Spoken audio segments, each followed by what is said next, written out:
Что у него ожоги, это все вышло случайно.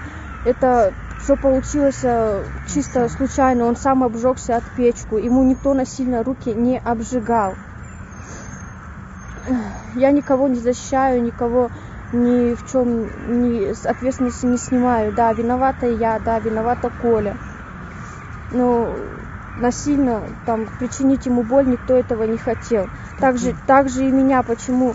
По какой причине? То, что я не лишена родительских прав, меня никто этого не лишал.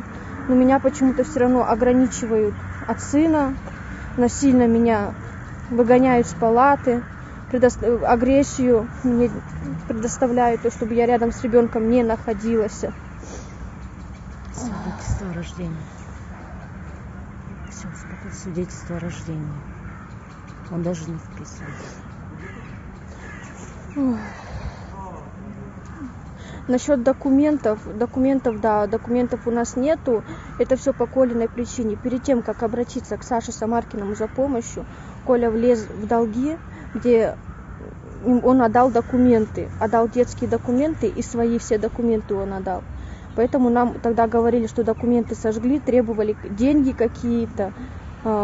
Так у Егора не было свидетельства рождения вообще никогда. Я могла это сделать, свидетельство рождения, но так как у Коли не было паспорта, он был против, что ребенок будет записан на меня только, на мою фамилию. Поэтому мы не делали этого свидетельства рождения. Но это все сейчас делается, это все уже решается. Документы все будут. У моей дочки документы есть. Как там говорят, то, что Саша мог и домогаться к моей дочери, нет, он к ней даже никогда не подходил.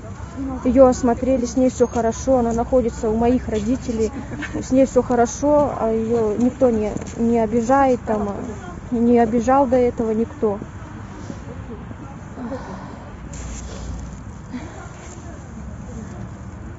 По поводу денег я бы еще хотела сказать то, что сейчас многие люди собирают деньги и передают лично в руки Коле.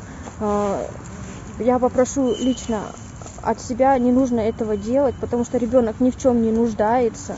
У него все есть, лечение в больнице у нас проходит бесплатно, питание у него есть, некоторые продукты даже пропадают. Он ни в чем не нуждается, у него все есть. Каждый день мне звонит семья Самаркина, предоставляют свою помощь, они предлагают, спрашивают каждый раз, нужно ли что-то ребенку. Они тоже переживают, они тоже звонят. А ее никто не обижает, не обижал до этого никто.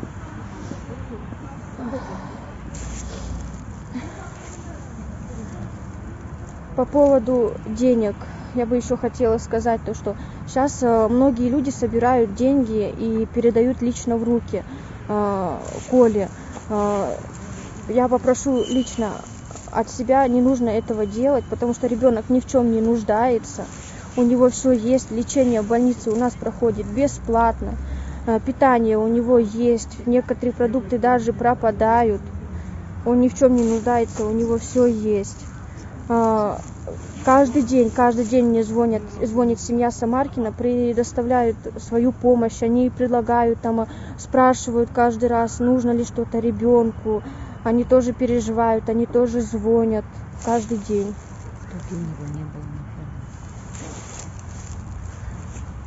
А в тот день, когда у моего сына так произошло с половым органом, Саши вообще не было на пруду. Он с утра как уехал, и все, он приехал только вечером. Так как там говорят, то, что Саша это умеренно сделал, нет, это не так. Ему никто, еще раз повторяю, никто ему половой орган не отрезал. Все вместе обнаружили это? Мы это обнаружили все вместе и сразу обратились в больницу. Моему сыну насильно никто боли не хотел причинять и не причинял.